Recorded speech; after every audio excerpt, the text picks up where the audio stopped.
fast approaching a global transport crisis. As more people need to travel further and faster than ever before, conventional trains, planes and automobiles simply won't see us through future decades. It's the end of the road for transport as we know it. And the question is, what will come in its place?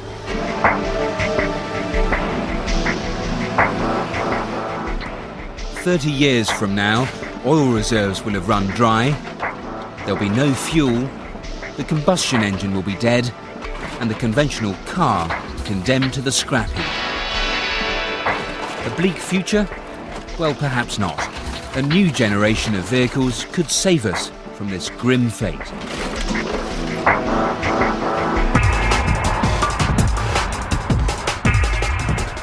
I like this car. It's very quiet. The response of the accelerator is very good. This car drives like any other. Its top speed is 150 kilometers per hour, and it can travel some 450 kilometers before it needs to refuel. But when it comes to the engine, it has more in common with the space shuttle than its petrol-powered cousins.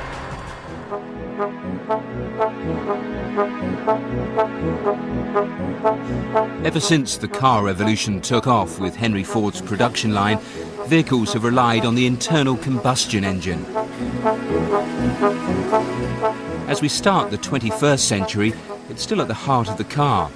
The technology has been tweaked and stretched beyond recognition, but there is a limit beyond which this dirty, smoky machine cannot be taken. And when the fuel runs out, there'll be no place for the internal combustion engine to go.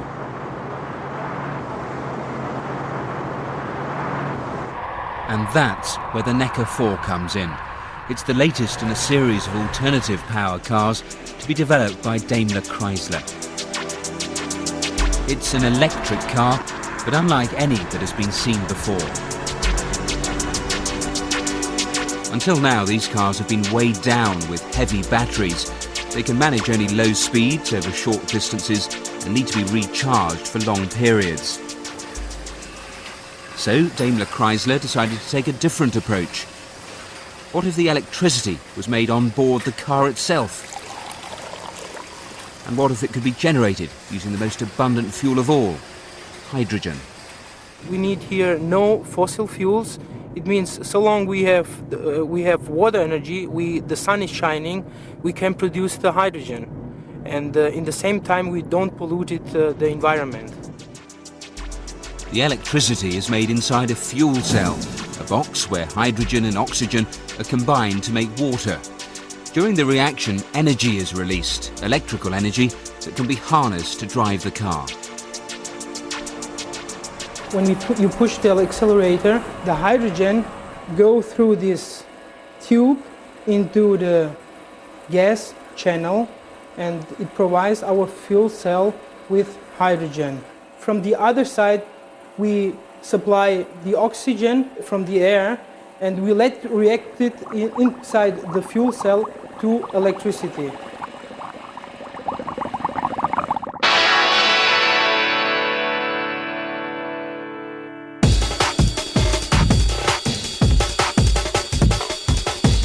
Fuel cells are simple, efficient and pollution-free. Powering them requires only hydrogen obtainable from water and oxygen from the air.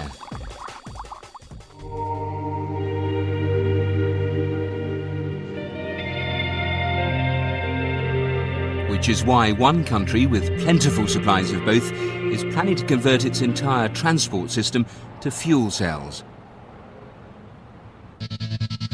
High in the North Atlantic is the country of Iceland.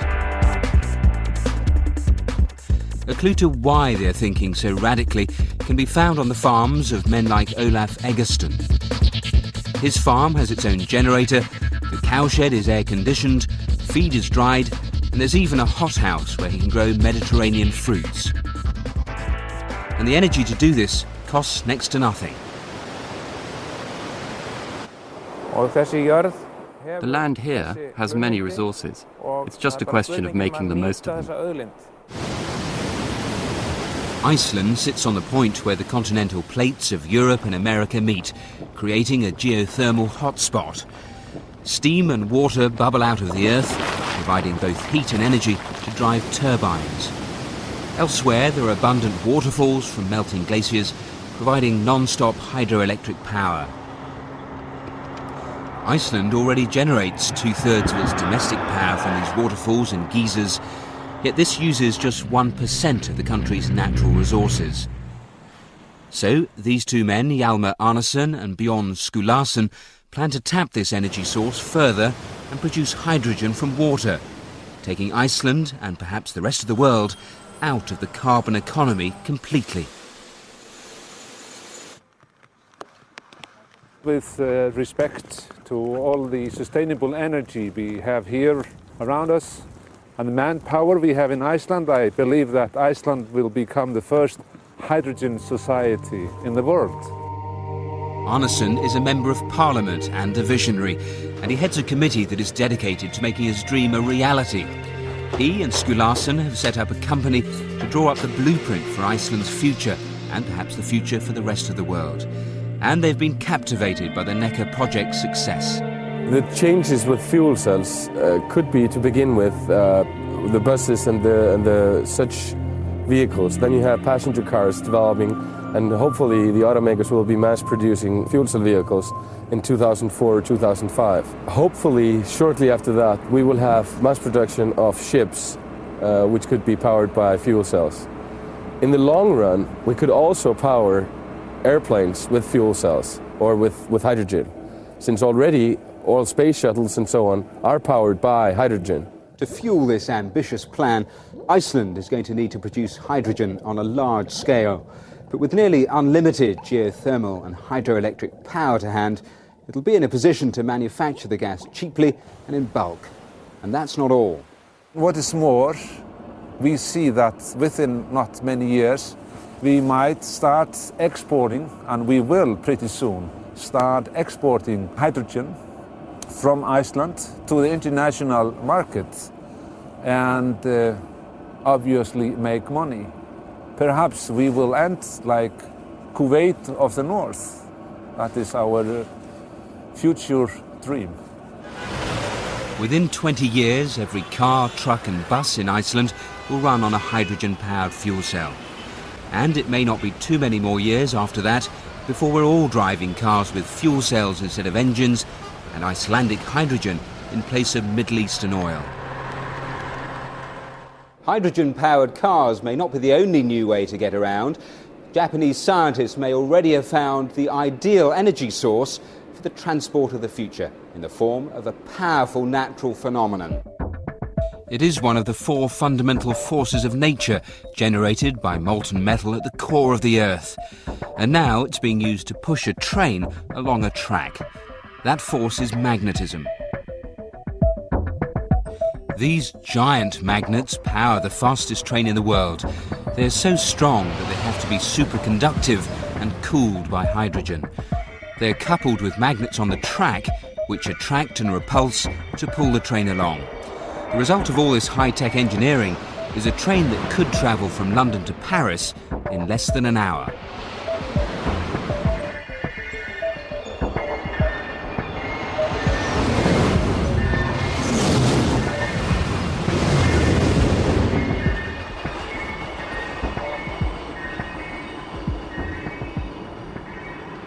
We have developed the maglev with a top speed of 500 kilometers an hour for commercial use. This system's target is to compete with domestic flights, which connect the big cities. The maglev system will cut the journey time between the cities of Tokyo and Osaka to 1 hour, quicker than an aeroplane. I'm sure this system will be adopted in the future.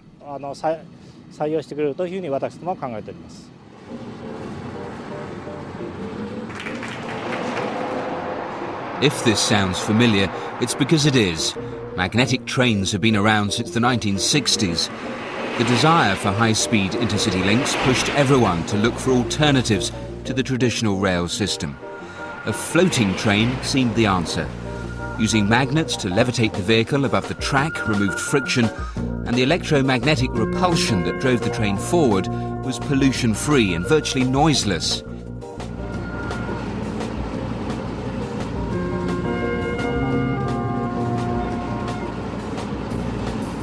It may have been groundbreaking technology, but will it ever be promoted from test track to transport network?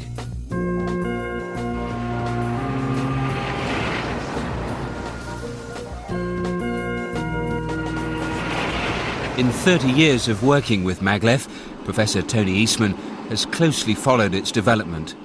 Maglev has been around for a long time, but it's not yet really found application. I think the costs of it are such that people have been very hesitant to commit to an implementation. In the meantime, maglev was still being tested, and tested, and tested, without ever making the leap to fee-paying customers. The reason was cost. Maglev is exceptionally expensive, and the comparatively cheap traditional trains were becoming almost as fast. High-speed rail systems have really closed the gap. They have now advanced to 300 kilometers per hour and can go to 320 or perhaps 350 kilometers per hour. I believe that high-speed rail is a more economical system, while not quite so fast. The increased costs that one has to pay for maglev are just not worth the reduction in trip time that such a system could offer. Super-cooled, super-powered magnets may provide speed, but at a price. The technology was simply too expensive to be of practical use. But now, maglev may have found a new lease of life, not at 500 kilometers per hour, but at 50. Congestion and pollution plagues every modern city. Roads cannot cope with the numbers of cars and buses, and metros are oversubscribed. What our cities desperately need is a new high-tech public transport system. Maglev also, I think, does have a lower speed application. Japanese company HSST has got, in my view, a technology which has got nice characteristics for urban applications. It's the type of system that could be used for downtown people movers to provide a linkage of downtown buildings.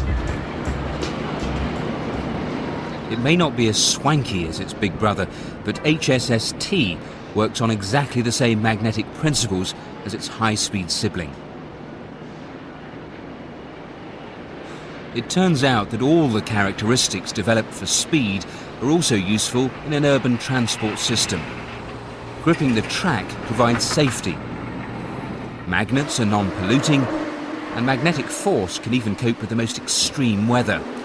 And because it's slower, it doesn't need powerful and expensive magnets, but smaller ones that can be laid on the track. Operating trains with 3 carriages.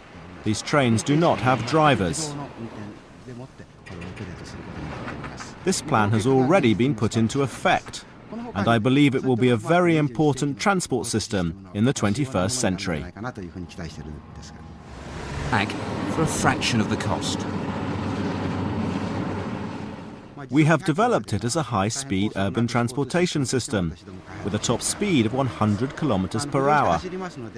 As it's floating, there is very little noise or vibration, and there is no pollution, which means it is an ideal transportation system for the city. HSST is... In 20 years' time, I think that low-speed maglev rail systems will be really providing urban people-mover type systems. With commuters in some parts of the world already spending up to 3 hours a day stuck in traffic, HSST could offer a unique solution to gridlock. What started as an expensive experiment may yet prove to be the answer to our urban transport problems. However smart these ground transport solutions, they alone won't be enough to solve future transport problems. Perhaps it's time to look to the skies.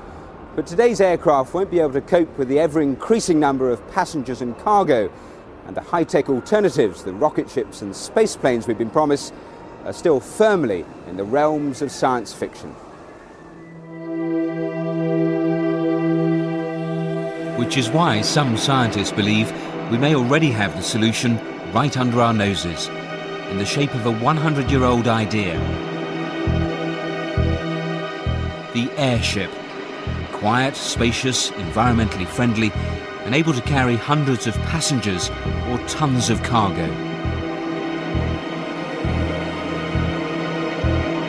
A new era in giant airships is beginning back at the Zeppelin factory in Germany with the revolutionary LZ N07.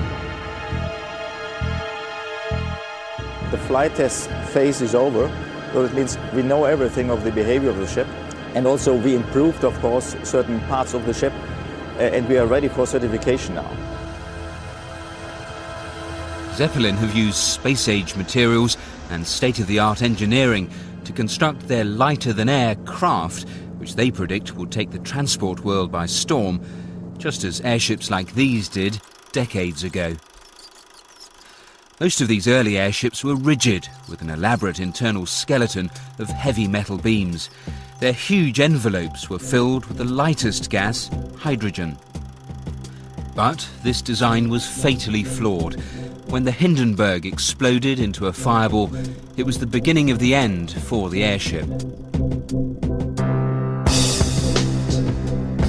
As a result, today's airships, nicknamed blimps, have no practical use for transportation and are seldom more than floating billboards for advertising. Their simple structure is non-rigid, where only the internal pressure of the gas maintains the shape of the envelope. The Zeppelin have pushed the boundaries of airship technology even further. Their new design is more than just a bag of gas, like a blimp, and lighter and more manoeuvrable than rigid airships. It combines the best of the past with the best of the present to create a revolutionary design for the future. Dr. Strata, Zeppelin's CEO, explains. This is a totally new approach, of course. The old Zeppelin was a rigid structure. The disadvantage of this structure is, of course, the weight. And if you're going to the aviation, always weight is a critical parameter. And therefore, we looked for extreme lightweight design and construction. This is carbon fiber, and that's the lightest material. And that means most of the parts are used from this or made by this material. And the rest, where we need another stiffness parameters, is made from very light aluminium, of course. Everything which is common in aviation and space industry. I ask always people visiting the company what's the estimation of the weight. And their estimation is 500 kilos, 700 kilos. In reality, it's 95 kilos. So that means you can see the differences. The Zeppelin's revolutionary design isn't just light. Its new propulsion system gives it greater safety and manoeuvrability than ever achieved before. We designed a new propulsion system, and you see propellers. And we have 3 engine groups on both sides and at the rear end. And these propellers are swiveling propellers. And that means we can start and land like a helicopter.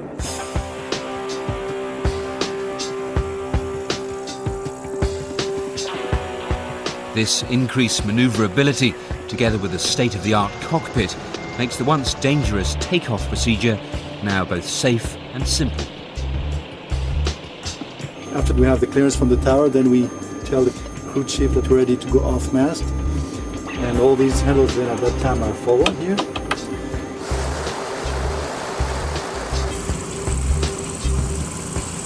And then as we're ready to take off, we lift the vectors and give power with these. Then the ship lifts almost vertically. Zeppelin's new airship can transport 12 passengers at cruising speeds of 80 miles an hour. Future models could carry many more.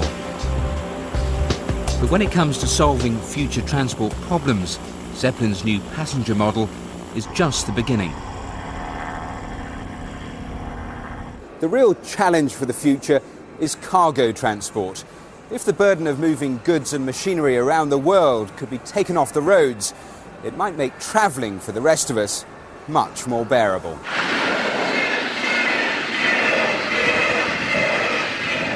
Could an airship, larger, sleeker and faster than ever before, be the answer?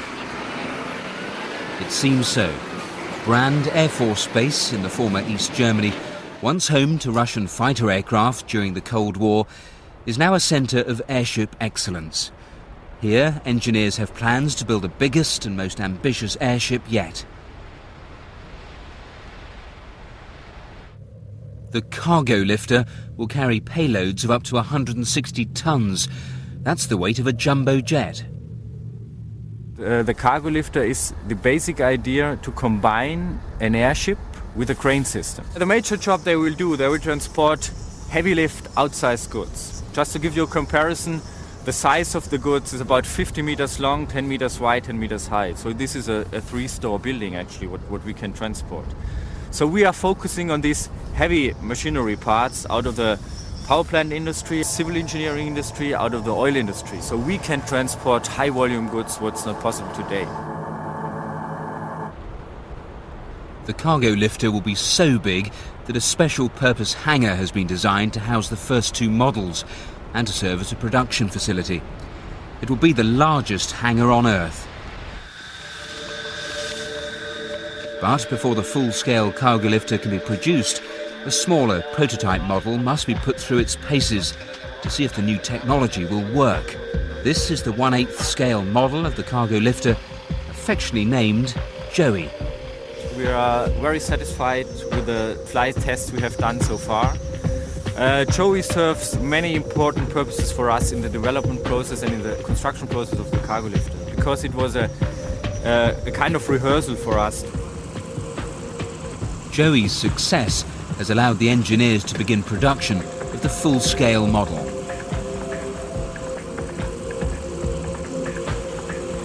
These airships will provide an environmentally friendly, efficient and elegant way of ferrying vast cargoes around the world. Relieving the pressures on ground transportation could yet see the return of giant airships to our skies.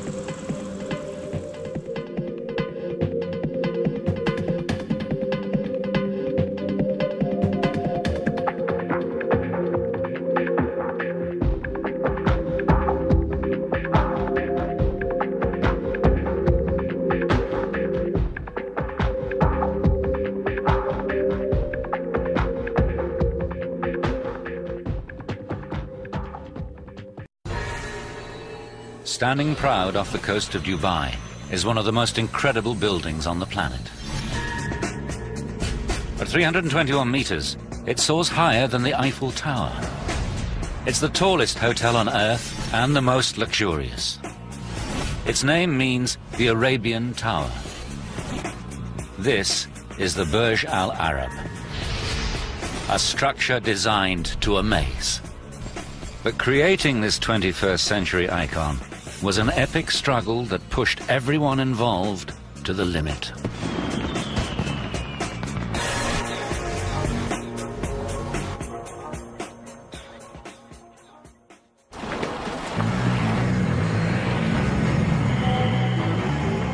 In November 1994, construction began on the world's tallest and most luxurious hotel.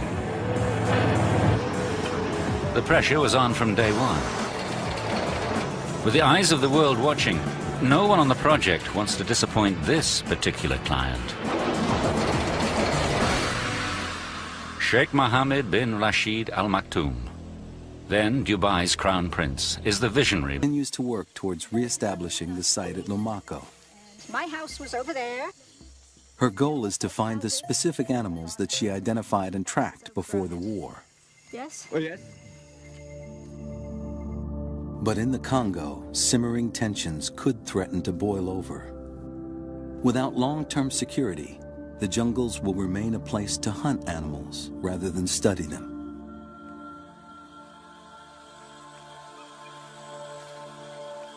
But if research can be re-established and the bonobo protected, who knows what revelations they'll offer.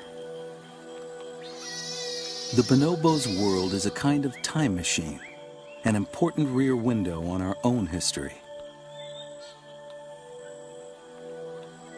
Bonobos can provide us with insight not only into the evolution of intelligence, but into our own social nature as well.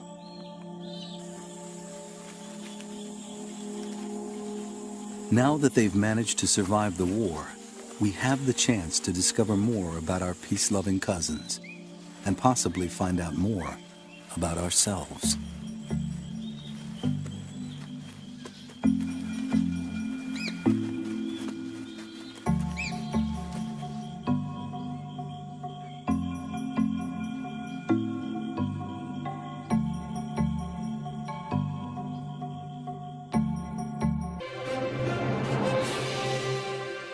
On Nova's Last Great Ape website, meet an expressive bonobo named Kanzi. See a slideshow of bonobo gestures, explore a primate family tree, and more. Find it on pbs.org.